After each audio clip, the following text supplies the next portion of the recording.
We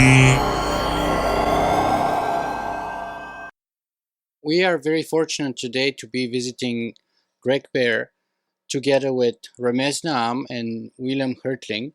So we get a very wide representation of three fantastic science fiction writers, one with probably 40 books, and the youngest one with about three of them, and Ramez with something like six or seven, Mez? Four. So four. Okay, yeah, but we're looking into the future. We're all about the future, so we will definitely go through six or seven. Mod 2. And we are going to talk about a few topics that I would do my best to put to make sure that there's a disagreement upon between these three amazing science fiction writers. So let's begin with something less controversial, such as what is science fiction and what's the purpose of it? You all three are engaged in that. You're all science fiction writers. So what is science fiction? That's a big question. I think you can do a wide variety of things with science fiction. I'm not sure it's that restrictive, but we might all choose to do different things. I like, as we were discussing earlier, to write about the present. I'm in sort of that Cory Doctorow camp. I love to write about real science, but my books are definitely about civil liberties, the war on drugs, the war on terror, real issues through the lens of the future. I do that too, but science fiction covers a multitude of sins. So you can scale it, you can ramp it up, you can do whatever you want for several years, and then you go off and do something else. I think that's what we all do. I think some of my favorite writers like Fred Pohl or Arthur C. Clarke are going to write contemporary books like Deep Range or Fred Pohl's Space Merchants, which is almost contemporary. And then they're going to go off and do the far future stuff too. So we can do it all. And I feel like for me, it's about examining possibility, whether that's possibility in the near term or in the future. That's what science fiction, more than anything else, brings out for me, is thought-provoking for the reader and what could happen and how does that affect people ultimately. Speaking about thought-provoking for the reader, let us talk a little bit about the technological singularity and whether it could or whether it would happen. So, Will, why don't you tell us why in the subtitle of one of your novels you say that the singularity is nearer than you can imagine? Because the singularity, if you believe in the evolution of computing power, the accelerating technology, then the singularity seems an inevitable outcome of that. That it's not necessarily about solving specific software problems, that's not the fundamental barrier. It's about getting to hardware that's capable of doing what we can do. And once that happens, then the singularity is going to occur. And we don't know where that will come from, but it will happen as we get closer to hardware that's capable of it. We're not there today, so it's very hard to imagine. Ramez, let me pass that ball to you. An inevitable outcome?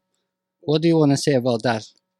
We have to define what we even mean by the singularity. Do we mean the emergence of human-level artificial intelligence? Well, there's nothing that says that we can't do that. Eventually, we probably will do that. Is that really an event horizon beyond which we can't see? Is that really a divide by zero event? I don't think so. Will a greater than human intelligence automatically be able to make a smarter than itself intelligence even faster, and then that one make us smarter and smarter and smarter?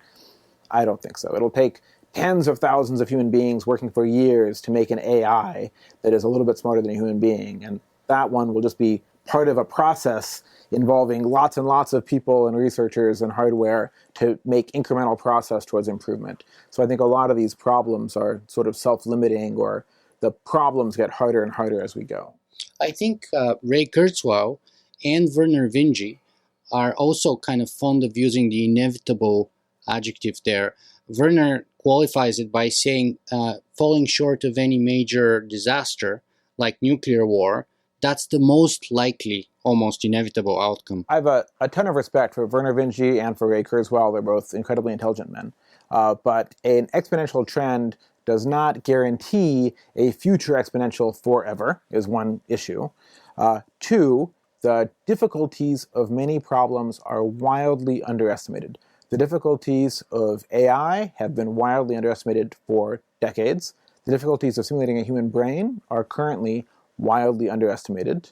3, again, that self-improvement curve is not going to be there. And n+1 intelligence, an intelligence that is twice as smart as a human, is not going to be able to make an intelligence that is 3 times as smart as a human, because it will have taken tens of thousands or hundreds of thousands of people to make that first intelligence. All of Intel Corporation, with tens of thousands of employees, haven't yet made a super intelligent AI, right? So that's the sort of scale we're talking about. So, Greg, we have 2 points of view. Inevitable outcome, greatly overestimating the problems in order to get there. Can you tell us the truth? I have 2 issues here. One of which is I kind of agree with you that the singularity is, in a sense, if not already here. It's a lot of people don't understand their world, and they don't have any control over it. So for many people, the singularity is already here. It's always been true throughout history, in human history. You are limited by what you can do, and in a society you're not able to do everything. So you are limited. You don't understand some people, flint nappers. Who can understand flint nappers? I mean, they're just so weird. They speak a different language. They don't talk to me the way, sometimes they can't get dates. Who knows? We don't know what we're going to do to keep the flint nappers going in this world. Come forward a few thousand years, and those agriculturalists, I want to be a hunter-gatherer. Singularity is those guys growing grain. I don't want to go there. I don't even like bread. Meat for me. Singularity today is computer programmers. How are we going to keep them under control? Because I'm sure they're going to do something wrong. Yeah. I mean, look at the rollout for Obamacare. That's computer programmers. That's the singularity. And My liberals. God. And liberals, right. But, we all need Obamacare, so maybe we can make it work. But we rely on programmers for that. We'll see. The whole notion of the singularity as a philosophical or word choice is bad for me, because you say divide by 0. It also refers to what happens when none of the equations work, because you haven't figured out the theory for what's going on here. Everything hits the guidelines. But what's the limit of the singularity? Is it if it's an asymptotic approach, there's a limit for it. Is it 1? Is it 0? What's the whole mathematical analysis of the singularity here? What's singularity's name when it's at home? We've got all these fancy things that help us create kind of scare things. Singularity is going to be bad for you, so therefore you should read my book. Singularity is going to replace your children with, I don't know, cats and dogs living together. You should read my book. I've written a really good science fiction book that the singularity is not as bad as it thinks it's going to be, so you should read my book. There's a lot of self-promotion going on here and the whole concept of the singularity. And by the way, I can get grant money for it, which is a science fiction concept. Writing up a grant proposal is writing a science fiction novel. Singularities, what do we mean by that? I'd say the point at which you are no longer in control of your life hits us every single day. At some point or another, we are no longer in control. So metaphorically speaking, the singularity is already with us. It has been with us since the beginning of time. And maybe machines will make it easier on us. If you have a machine that not only explains the singularity to you, but acts as your insurance against it, helps you guide you through it, that's what happens now when we have, maps helping us. What if you have a philosophical map or a technological map? No, you don't want to make this decision because there's an AI down there that doesn't like you. Don't do that. So you have people half as smart as you, or machines half as smart as you, helping you avoid machines twice as smart as you. You have expert systems which say, I don't feel so good about that because my fuzzy stochastic logic says that's going to be bad for you. So you have assistants, you have navigators, you have all sorts of things going on, which we have now. They're called doctors, they're called teachers, they're called wives, they're called, editors. They keep us from our own harming ourselves. So is that a singularity? Absolutely. All writers experience a singularity when they realize, wait a minute, I don't understand my book. I've written this book. It's 500 pages long, and I don't know what I just did. Please tell me, So an expert comes along and says, it may be a bestseller. I like that term. I'll go with that. And by the way, buy my book. So it's self-promotion, it's language, it's scary language, it's Frankenstein, it's Frankenfood, it's singularities, it's robots taking over the world, and that's always cool. I love that. That's a great idea. What the hell do we mean by it? Well, let me give that opportunity to somebody who wrote the AI apocalypse.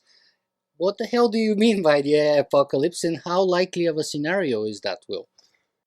For me, the AI apocalypse was about the scarcity of resources in the AI wanted computing resources, and the humans needed them. Without having the ability to use computers to, run global supply chains, we weren't going to get fed, and we weren't going to get electricity, and we weren't going to get these things. And so there's a conflict that comes out of competing for this computing resource. Which is a cool idea. So, It's a cool classic idea. it is a cool classic idea, though in the modern world, the way that usually that gets solved is the AI would sell its services and acquire funds to use to buy more computing resources, which is less if it were dramatic. of a libertarian persuasion. Well, if it turns out that that's usually the way to acquire resources without getting shut down by a violence by your peers, which makes for a less Offer dramatic services, novel. right? Yeah. But that Well, what if you have a naive AI that does, in fact, really hunger for the ability to solve all the problems that's on its docket right now and can't do it because of human error?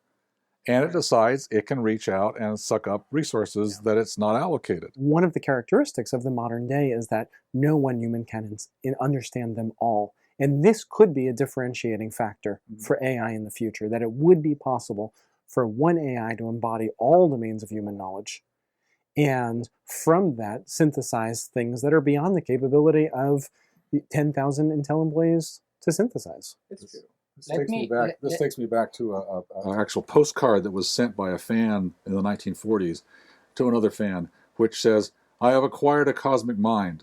What do I do next?" And in fact, that's the ending of 2001: A Space Odyssey. Basically. So I don't know if Arthur's referring back to that particular question, or you have the Star Child, what's next?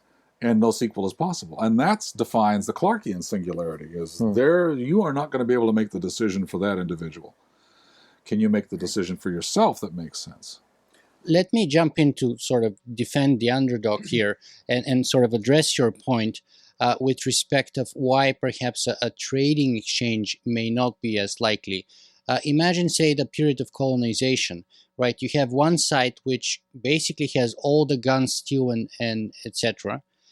And the other side is very unequal in order to engage in any proper trade, especially since the stronger side can step in at any point and by force acquire any resource or access to it as they feel free and inclined to do it. And therefore, what is the incentive for them to really get into peaceful trade rather than simply go and acquire it, as historically we know it happened very many times during colonization? Yeah, well, you're describing a very interesting scenario, but you've got the sides reversed, because the side with all the guns right now is humanity and not the AI.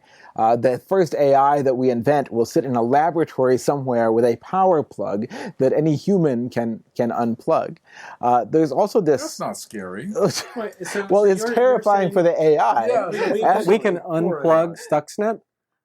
We can't even keep it from getting onto the space station. Stuxnet is so far below anything that we might consider an AI. Exactly. But that's my point. It's like, because it is so far below it, how much more aggressive would potentially something be that had more capability? Motivation? It doesn't have one. It doesn't have one. Well, it does. It has a motivation to spread. Viruses have a motivation to spread, and that's it. But they also have users, so some people put things on Stuxnet that they carry into a system, and that happens with viruses too. So when you have a delivery system that is that good, it's part of the evolution of the reaction to the system.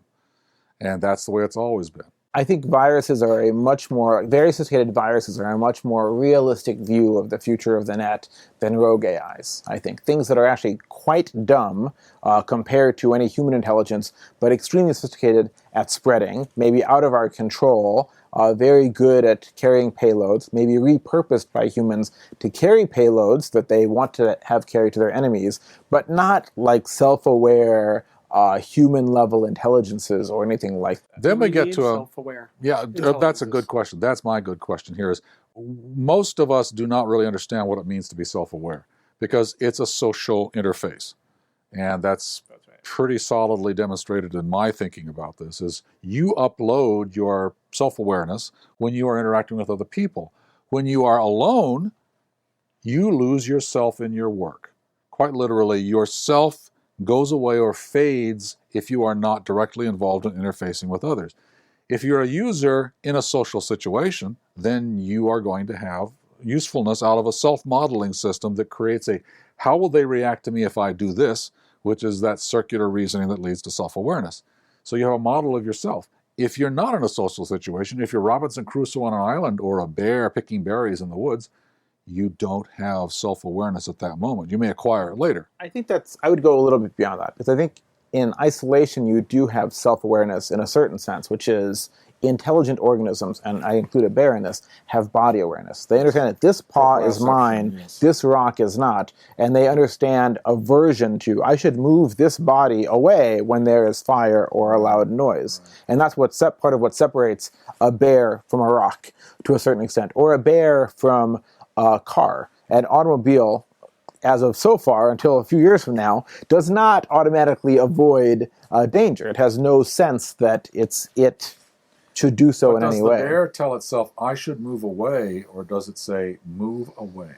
It doesn't matter. A human moves away before saying, I should move away, And so does the actually. And the human voice of I should move away, we have lots of data to show, is an epiphenomenon that follows. Yes, follows the action. It's a story you tell yourself after you've done the action. So the self-awareness is an illusion imposed upon the brain after the fact to explain what we already did. Much of it. Yeah. Yeah. And there is some feedback loop of that back So into... if you have an artificial intelligence, how much of the artificial intelligence is its own self-supporting illusion? Yeah. In which case is that a vulnerability? Well, there's another question of why would we put R&D effort into developing that sort of self-awareness? There's lots of reasons, practical and economic reasons, to make better search engines, to make better cars, to make better dishwashers. About to make Better better service. soldiers, for example. A self-aware soldier would be a better soldier. When he gets wounded, he can self-repair and get back in action. Yes, you can imagine various reasons for that. Then there's levels beyond simple awareness of its body and so on. And there's levels like being able to adjust its motivations. And the more you go down this, you start to see things that you have to do that probably take specialized work, that don't just emerge, very likely, don't just emerge from the rest of the work that you're doing, and that bring up lots of ethical questions that are probably going to give pause as you're doing your research at every step of the way. So I see plenty of energy that will funnel down making smarter gadgets and doodads, smarter toasters, smarter search engines. Drones. Drones are extremely dumb. Drones are dumber than Google, by far. Let me ask this. So you're talking about R&D dollars. Yes. But as the cost of hardware goes down, the hobbyist community can afford to engage more and more in AI. So Watson was created in IBM's lab on $2.5 million in hardware. And in the early 2020s, that same amount of hardware will be available to the common hobbyist in their home. Won't we see advances in AI coming from hobbyists, and won't they have a different motivation in what they develop? They'd rather develop a friend or someone to talk to or an aid. Or a date. Or a date. I think it's interesting to look at what the staffing cost was for Watson as well. What was the cost of the researchers doing the work? Yeah. Is potentially much higher than hardware cost. For the record, I interviewed David Ferrucci, who was the team leader of Watson, and they refused to release the numbers, but I've heard estimates ranging from $50 to $150 million, putting aside the hardware in terms of R&D. So we're talking still substantial costs, but going beyond the computational costs, which are dropping exponentially, let me give you an example, Mez. And we're talking about evolution and emergence. I mean, in some sense, you can argue humanity or Homo sapiens emerged, and we don't really have a very good explanation why and how at a particular point in evolution it sort of happened, specifically at that point, and why, it's not a gradual process that happens gradually, but we have those bursts in evolution. And I don't think we have very good biological explanation, perhaps, and Greg could probably jump in here. But I would like to suggest we have the presence of armed drones and the presence of viruses like Stuxnet. What if we get some kind of weird combination in which a Stuxnet virus gets onto the drone network and starts spreading and taking over the drones? I've already made a movie about that. And eventually becoming self-aware in a sort of network intelligence, if you will. And they are armed and they are capable. It's really, really fun to think about these things of like things evolving intelligence, or as we talked about earlier, the whole net evolving intelligence. But let's be clear that humanity evolved intelligence over several million generations of evolution in the mammalian branch. In each generation, there were on average probably millions of individuals. Sometimes there were choke points down to thousands.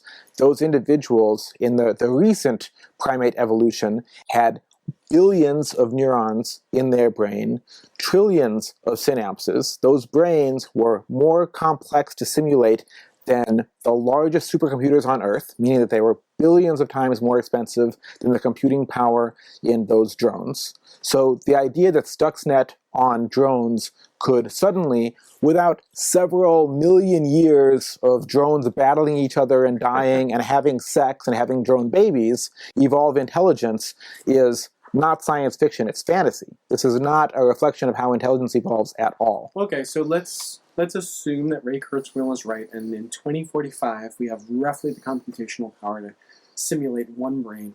Now let's go out 50 years, and we've gone many orders of magnitude more computational power.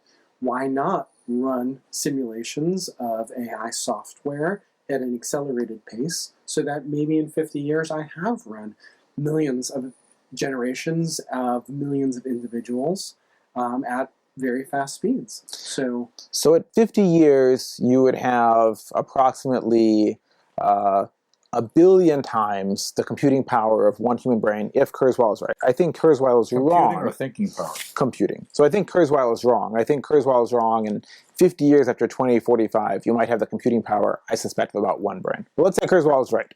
And you get to that point, and you have about 1 billion brains worth of power. If you try to use an evolutionary process to drive evolution that way, you are still going to take a very, very, very long time. Because to get to where we were, you had, again, millions of generations of experimentation. And those generations had millions of beings living over decades and battling, like being tested over decades of life, and the ones that succeeded having sex and spawning new ones. Let me stop you right there. Why do you need that timeline? I mean, the dinosaurs ruled the earth for hundreds of millions, and then a niche organism, which were mammals, took over in a very short period of time. So actually over 10 or 20 million years. It's a very long scenario. I was just going back to the mammalian. I didn't go back to the dinosaurs. I just started with the mammals, actually. That first femtosecond, we're going to get back there eventually. All the computational power of the human brain. You know, we got computers now that are better than human brains for computing things. Yeah. Thinking is not computing. We tend, again, to conflate these two things. Computation involves mathematical processes and basically algorithms that can solve mathematical number-based problems. Thinking is, how do I get a mate? Which cannot be put through a computer to get a good answer, despite the shocking answer we can get on the advertisements on the web. A weird solution to finding a mate. I click on that, not going to help me. Computation and thinking have been confused by nerds for a very long time because we're upper brain thinkers. We think that most of what we do in rational thought is what's important. As you pointed out, your body doesn't agree. Your body does most of what it does and then tells you about it later. And that's kind of disconcerting for a nerd to realize you're not in control. And for someone like Sherlock Holmes, it's very disconcerting. And you end up taking drugs to overcome this fact, or house, or whatever. So we have the stress between the upper brain thinker and the instinctive thinker. The body works on instinct. Doesn't mean it's been programmed to do and solve every problem. It means it cannot find all the right information to make a decision. If you are a deductive thinker, you need that information to make the right decision. Otherwise, it's garbage in, garbage out. Humans work with garbage in, life out. So when you've got a machine that is a user, that has motivations, and that is 99% not doing mathematical calculations to get its work done, you've got something interesting. We don't have anything like that. So let me ask you then, whether people like Vinci and Kurzweil are right or wrong on the singularity, there's another dimension to the whole idea, and that's sort of the religiosity of it, right? It's been called Rapture of the Nerds, it's been called Religion I like the of title, yeah. It's been called the Church of Robotics. All right. Well, tell me, as a sort of singularitarian, how do you respond to the criticisms against the singularity as a new religion for geeks? You know, I would not classify it as a religion for geeks. It's a possibility that's out there. It's not changing today how I live my life. I'm not basing it on some faith in an ever after that's based upon, you know, uploading my brain. If anything, I'm more concerned in the short term about the risks that don't require things like consciousness. That could be risks from trading bots going awry and crashing the global economy, or drones killing indiscriminately. So I can't really see the point of view of it as being a religion. It has aspects of a religion as a promotional thing. You're basically providing comfort for nerds. You know, what I do is so important that could change your life. Please pay attention to me. We all do that. Writers do that. Computer programmers do that. We like the justification of feeling powerful, of being important. And so, to some extent, if a priesthood of computer programmers sets up and says, we're important, pay attention to us, that's a moment for them. It's not necessarily a moment that everyone else believes in, because we already knew that. Yeah. You know, they can screw our lives up. We know that because we can get bad mail, you know, with bad programming errors and stuff. Bills can be sent to us that we don't have to pay. And it takes us 6 months of lawyers to get around it. So already they can control our lives. But it's not them. It's not the singularity people who are actually in control. It's actuarials. It's the lower level programmers. It's the guys in Tron who end up in the jail saying, hey, I'm an actuarial program. I'm more powerful than Tron up there, you know, because I do the stuff that gets you into real trouble. So I don't know. What do you think? I think there's a few people out there, not a majority, but there's a few who take it almost to religious extent. I've heard people say to me, don't worry about climate change, don't worry about world hunger, the singularity will solve that. You know, poverty, disease, the singularity will solve that. That's pretty mystical. And that is mystical, and that's rapture. That rubs me the wrong way continually. That's rapture. But that's a very small minority. I think I'm happy that the conversation gets people thinking about accelerating change, about what's going to happen with advances in all these technology and robotics, biotech, nanotech, etc. That's good stuff. And I would just say, in general, one thing that I'm more than aware of than ever as sort of a futurist is we should have a lot more humility about our forecasting of the future and recognize what we are seeing is a wide variety of possibilities, and that there's a whole lot of things that could happen. And instead of saying, this is what's going to happen, say, here are a variety of possibilities. Let's look at what actions we should take to maximize positive outcomes, and even to guard against a wide spectrum of negatives and maximize positives. There is this aspect of setting a date. The world will change forever on this date. Buy my book before this date, please. And that's religious. That's religious. What do you call it? Humbuggery. It's basically, you know, the whole notion of I have been given a revelation. I can prove it rationally. Well, Cory Doctorow called it reverse apocalypse. Yeah. And I don't believe in putting a date down because no one knows the number of the AI beast. And no one knows when it comes, if we may quote here. And that's part of why I don't like the word singularity, because it is eschatological. It is end of the world. It is rapture-like. And even Time magazine in their coverage, Lev Grossman, who I love, he's a great fantasy writer, he's a great book critic. His cover article for Time, often authors don't write the headlines, so it might not be his fault. His cover article for Time, Ray Kurzweil, was 2045, the year humanity becomes immortal or something.